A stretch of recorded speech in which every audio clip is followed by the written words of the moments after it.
a dica muito simples, básica, fácil.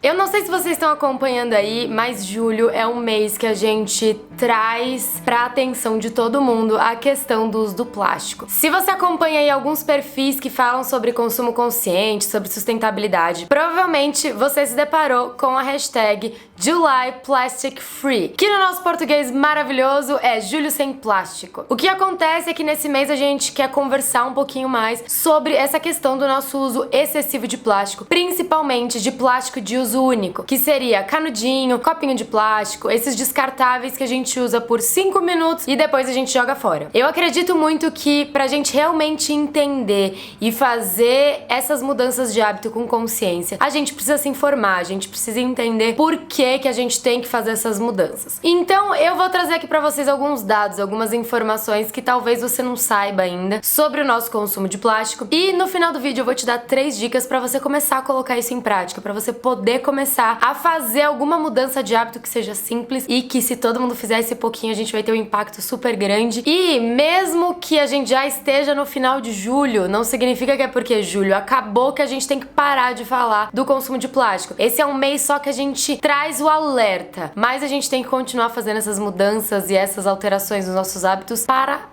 todo o sempre, ok? Então ok, vamos lá para as nossas informações. Essa campanha começou lá no Reino Unido, lá na minha amada Inglaterra, em 2011, e no dia 3 de julho eles assinaram o Dia Internacional Sem Sacos Plásticos. É por isso que no mês de julho a gente traz pra consciência essa discussão. Pra vocês terem uma ideia, nosso querido país, nosso amado Brasil, é o 4º maior produtor de plásticos do mundo. É óbvio que a gente vai estar no ranking num dos países que mais produzem plástico, porque também nós somos um dos maiores países do mundo. Então é natural que a gente esteja numa colocação assim um pouco assustadora. Mas pra gente trazer isso pra números e vocês terem uma ideia, que eu nem sei se dá pra gente ter uma ideia, porque eu não sei nem quantificar o que é uma tonelada. Quanto mais 11 milhões de toneladas, essa é mais ou menos a quantidade de plástico que o Brasil produz por ano. A gente só fica atrás dos Estados Unidos, da China e da Índia. E uma coisa que é muito importante é a gente entender como a gente faz o descarte desse plástico de uma maneira correta. Pra vocês terem uma ideia de todas essas 11,3 milhões de toneladas que o Brasil produz de plástico, mais ou menos 10,3 milhões desses plásticos foram coletados. Só que, apesar da gente ter coletado mais de 90% dessa quantidade de plástico que a gente produz, de todas essas milhões de toneladas, a gente só reciclou 145 mil toneladas. A média global é que se recicle 9% do plástico, que já é muito baixo. E a gente já tá super lá atrás com a média global de reciclagem. Então, se você tem a possibilidade de fazer a separação do seu lixo aí na sua casa, eu sei que isso às vezes dá preguiça, eu sei que às vezes isso significa que você vai ter que comprar lixos novos e você vai ter que ter um pouco mais de espaço na sua casa pra fazer isso. A gente tem que entender que isso é muito, muito, muito, muito importante. E essa mudança começa sim dentro da nossa casa. Uma coisa que eu fiquei muito assustada quando eu tava olhando esses dados é que em 2030 a gente vai ter mais ou menos 26 mil garrafas PET, garrafas de plástico, a cada quilômetro quadrado nos oceanos. Isso é muito assustador. A gente já falou esse dado aqui milhares de vezes, que em 2050 vai ter mais plástico nos oceanos do que peixes. E uma coisa que ainda é mais assustadora que isso é que provavelmente em terra essa quantidade de plástico é milhares de vezes maior. Então, por mais que a gente consiga quantificar o que a gente tá vendo nos oceanos, porque tem sido uma coisa muito assustadora o que tá acontecendo, em terra, no solo,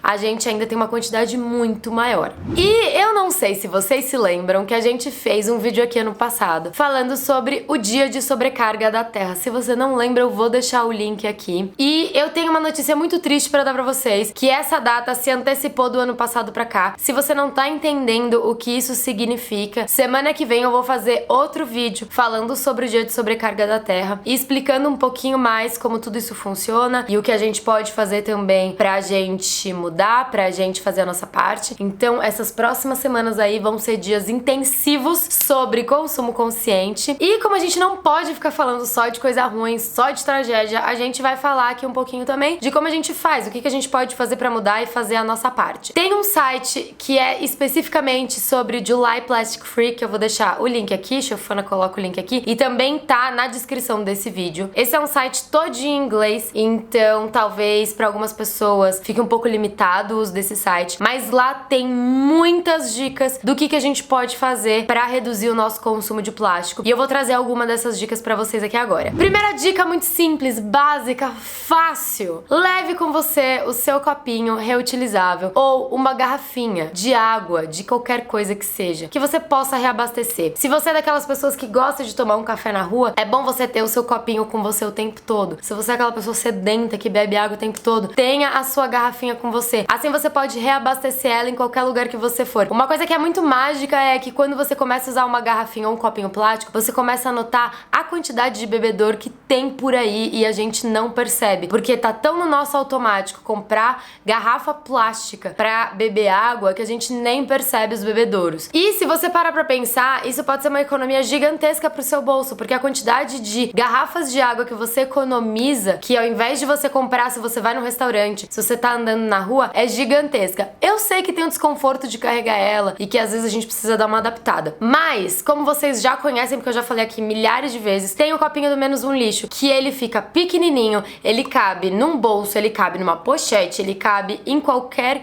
lugar. Eu sei que quando a gente vai fazer compras, quando a gente vai no supermercado e a gente vai comprar frutas e legumes, eu sei que é extremamente tentador a gente comprar aqueles legumes e aquelas frutas lindas e maravilhosas que estão embaladas num isopor e num plástico filme. Mas como essa frase aí já deixou muito bem clara, nessas frutas e nesses legumes a gente tá comprando também plástico. Normalmente essas frutas e esses legumes são mais caros também. Então dê preferência sempre pra você comprar as suas coisas a granel. Eu não uso mais os saquinhos, aqueles benditos saquinhos que ficam lá disponíveis pra gente pra poder pesar as frutas e os legumes. Mesmo que eu esteja comprando uma quantidade super alta de qualquer coisa, eu peso os legumes direto na balança. A gente não precisa daqueles saquinhos pra fazer essas compras, a gente já falou isso aqui diversas vezes. Mas para pra pensar, se você fizer essa mudança, que ela é muito simples. Ela não exige uma mudança de hábito gigantesca. É só você mudar essa chavinha na sua cabeça e é uma economia de plástico que você tá fazendo muito enorme. Uma outra coisa que eu sei que é muito tentadora nessa nossa vida moderna e século XXI é a gente comer muita comida delivery, é pedir comida, né? Aí com todas essas facilidades que a gente tem de aplicativos e coisas que tentam a gente o tempo todo a não fazer comida e a pedir delivery. Quando a gente pede delivery, além da gente estar comendo uma comida, né, que a gente não sabe exatamente como ela foi preparada, existe muita embalagem envolvida nisso. Existe o deslocamento da pessoa que tá trazendo essa comida pra você, que emite muito carbono durante esse processo, e a gente vai falar mais um pouquinho sobre isso no vídeo da semana que vem. Então, planeje a sua alimentação, planeje como é que vai ser a sua semana. Eu sei que tem semanas que são muito difíceis. Eu tenho essa dificuldade, eu não sou uma ótima planejadora de alimentação, mas uma coisa que eu tento fazer é, toda vez que eu vou cozinhar, eu cozinho aquilo que eu tô fazendo numa quantidade às vezes 4 vezes maior do que o que eu comeria naquele momento, porque aí eu posso guardar na geladeira pra comer no dia seguinte, ou eu posso congelar pra comer no momento de pressa. Então sempre tenha coisas congeladas que você mesmo fez. Então se você vai fazer uma sopa, faz 3, 4 vezes a quantidade que você faria. Se você vai fazer feijão, que é por exemplo o que eu estou fazendo agora neste momento que gravo esse vídeo, eu tô fazendo ali ó, meio quilo de feijão ou 1 quilo de feijão, sei lá, é um saco de feijão inteiro. Tô fazendo ele ali, eu vou congelar em vários potinhos, isso aí pra mim vai dar pro mês inteiro. Eu só tiro do congelador e descongelo ele em banho-maria e pronto, o feijão tá pronto. Então tente planejar um pouquinho mais a sua alimentação, porque você vai ter um gasto muito menor por mês, porque você não vai gastar com comida, comendo fora ou comprando as coisas meio no desespero, e você sempre vai comer uma comida mais fresquinha, mais gostosa, que você fez do jeitinho que você gosta. E outra coisa que pode ser legal também, que a gente tem conversado um pouquinho sobre isso lá nos stories, é você fazer trocas com as pessoas que estão em volta de você. Por exemplo, uma troca que vocês podem fazer? Eu tô fazendo feijão aqui. Eu posso trocar feijão com a Giovana em troca de quibes de abóbora recheado de catupiry, que ela sabe fazer maravilhosamente bem. Então faça trocas com as pessoas que estão em volta de você, né? Isso também pode ser muito legal e muito produtivo e muito divertido, né? A gente precisa trocar mais com a nossa comunidade, com as pessoas que estão perto da gente. Bom, espero que essas dicas tenham sido úteis pra você, que tenha aberto um pouquinho a sua cabeça, tenha te trazido novos insights. Se você já faz tudo isso, que bom! Deixa aqui embaixo algumas outras dicas que vão um pouco mais além dessas coisas que a gente tem conversado. Se você tá conseguindo diminuir o seu consumo de plástico, parabéns! O planeta agradece e a nossa espécie também, porque a gente vai poder ficar aqui neste planetinha por mais tempo. E se você gostou desse vídeo, deixa a nossa hashtag aqui, ai que vídeo bom, e a gente se vê no próximo vídeo. Um beijo, tchau!